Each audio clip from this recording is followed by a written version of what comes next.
Eons ago, Megatron overthrew the previous Decepticon leader, Megazorok, and took control of the faction for himself.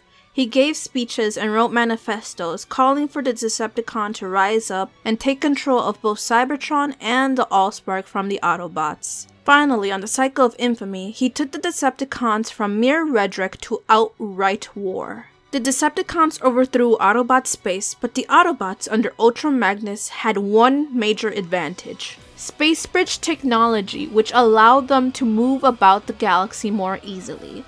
The Decepticons advanced, grounded to a halt. However, Megatron's forces continued to fight on until the Autobots sent the Allspark through the Space Bridge to random coordinates. Realizing that the Allspark was the key to defeating the Autobots, Megatron abandoned the Cybertron Theater and began searching the galaxy aboard his massive flagship, the Nemesis. Megatron also lost the codes to Project Omega when the bounty hunter Lockdown failed to bring him RC. With the war going badly after this, Megatron tried a last-ditch attempt with the false calm and sent his troops at the sub-light speeds to Cybertron. During the Battle of Iacon, Megatron destroyed Gamma Supreme. Ultimately, the attack failed and the Decepticons were finally forced to agree to an armistice and exiled. TF Wiki got this information from the Allspark Almanac too. Now, the Allspark Almanacs are books created by fans for the Transformers animated series. Certain information in the books is canon, while others are loosely based on concepts on show's creators Derek J. Wyatt, Marty Eisenberg, and Matt Youngbird. The problem with these concepts is that they're usually from word of mouth, and sometimes they come from interviews or Q&As. Because of this, a lot of concepts were said by one creator to be canon, while the other creator straight up denied the concept was ever a thing or to be canon. So the Allspark Almanacs is not 100% canon. Which brings us to this video's question: what caused the Transformers War to begin?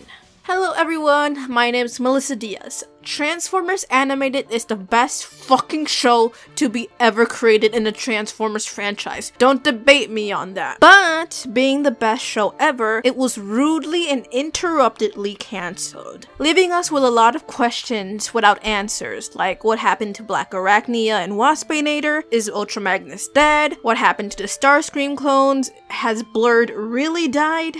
Although some of these questions were answered by continuations in the form of comics or audio narrations. But I realized that all of these questions have one thing in common, and that is regarding what happens next in the story. What's the future? And I am completely on board with these questions being answered, but I also want to know what led to this story. What happened in the past? What actually happened in the war? We get a glimpse of the Great War on Cybertron through Ratchet's flashbacks, the one that was clearly active in the war. But we only get Ratchet's perspectives as an Autobot during the war. We have some perspectives as a Decepticon during the war through Megatron and from Oilslick. For those of you that have not read the Arrival comic books yet, it's basically a series that adds to the show for those that want more context or simply want more animated content. It's not a continuation, it just adds more elements to existing concepts. And these comic books are canon because it was written by Marty Eisenberg, the writer and story editor of the show. In issue 3 of the Transformers animated The Arrival, this last story tells one of Ratchet's past during the war, where he meets a dying Decepticon named Oilslick. Oilslick made an appearance in the show in the episode Transwarp, where he quote-unquote killed Rodimus Prime with cosmic rust. In the comic, Oilslick got infected by cosmic rust, and Ratchet decided to help him get cured. This story gives more details about the Decepticons' perspectives and goal in the war told by Oilslick. The show does it as well, but Oilslick flat out tells it how it is. Decepticons lie, deceive, murder, and manipulate. Like the great John Cena once said, they literally call themselves Decepticons. That doesn't set off any red flags? I can safely assume that Blitzwing and Lugnut weren't really active in the war because they never bring up their experiences during the war like Ratchet or Megatron occasionally does. I feel like during the final days of the war, they decided to be Decepticons for reasons I'll explain later on. In the show, Megatron describes the Decepticons being freedom fighters and views himself as a hero for leading the Decepticons to a better future. He describes the Autobot kind as oppressive, being cunning, ruthless, and unforgiving. The Autobots has exiled them from their true home. To quote him in the episode Mission Accomplished, "Fellow Decepticons, take heed. Your leader Megatron still lives.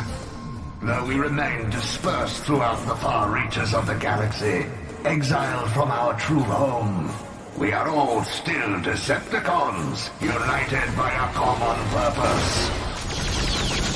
The time has come for us to put aside our differences and act as one under my undisputed leadership.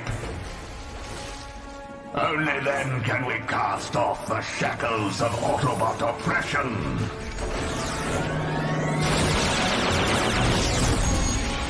Working together, we can raise up our glorious empire once more and crush all who stand in our way."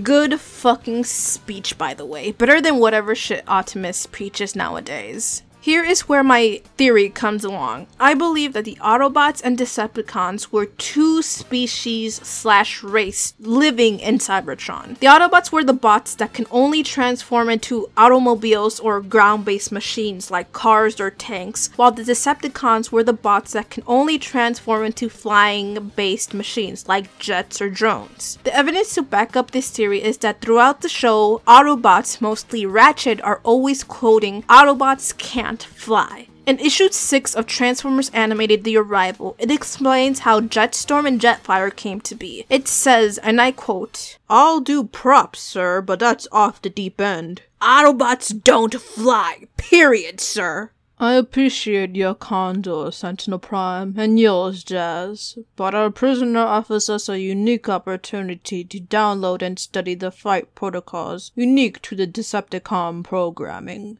The prisoner's escape was an unfortunate development. However, we are able to download the necessary flight protocols to commence the Project Safeguard. My team of scientists will analyze the data right away, but this is still the matter of a suitable volunteer. This experiment is, after all, uncharted territory. Not to mention the added risk of introducing Decepticon programming into an Autobot shell. Agreed, Receptor. No point risking elite guard resources. Scour the Energon farms and refineries. It tells us that Decepticons and Autobots have different programming and DNA from each other. In human terms, different genetic makeups and DNA. Let's keep going with this theory. Cybertron might have been under the rule of the Decepticons, considering they are taller and more powerful than the smaller and weak Autobots. Megatron even quotes, "We can rise up our glorious empire once more." So that theory can be backed up. Something happened that caused a rift between the Autobots and the Decepticon species. And I believe that rift was caused by Ultra Magnus or the previous Autobot Magnus. The title of Magnus means you are the leader of all Cybertron. It's like being a Prime in other continuities of Transformers. I believe previous Magnuses were Decepticons, since they are stronger, taller, better, etc. And it explains why Megatron said, "We can rise up our glorious empire once more." So the Decepticons once had an empire. When Ultra Magnus or a previous Autobot Magnus became the leader of Cybertron, they may have given Autobots more liberty to do stuff, and while doing so, they may have treated the Decepticon kind unfairly or something horrible to a degree to want to cause a revolution. And they may have done so because even some Autobots took part in the revolution to the point of siding with the Decepticons. I say this because throughout the show we see Decepticons having different alt modes like automobiles or ground-based machines like Striker or Oil Slick.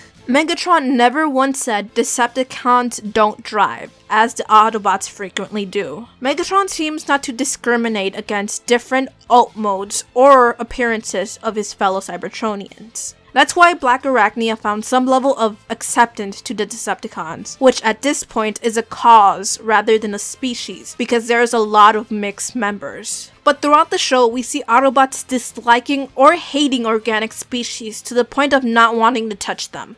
Side note, I also want to add, Megatron seems to freely touch Professor Sumdac, and even valuing him to some degree of wanting to keep him alive for his cause. I would like to believe that if Professor Sumdac wanted to join the Decepticons, Megatron would agree to allow him to join, providing he will be a useful asset to the cause. In short, what I'm saying is that Autobots are quote-unquote racist towards organics or their fellow Cybertronians that can fly. This theory is kind of validating what Megatron has been saying throughout the show about Decepticons being freedom fighters and the Autobots being the true bad guys. I like to believe what Megatron says is true about what caused the Great War. But of course, what Oil Slick said in the comics is true as well. The Decepticons started off with good intentions, but later down the line became the true villains. Decepticons are liars, deceivers, murderers, and manipulators. Take it away, John Cena. They literally call themselves Decepticons. That doesn't set off any red flags? Or another theory could be that the Decepticon kind was a violent race when the Autobots were a peaceful race, and they both got sick of each other and started the war, and both of them tried to justify why they started the war by blaming each other and calling each other racist. But that's just a theory. A stupid theory. Stay awesome, guys, and bye!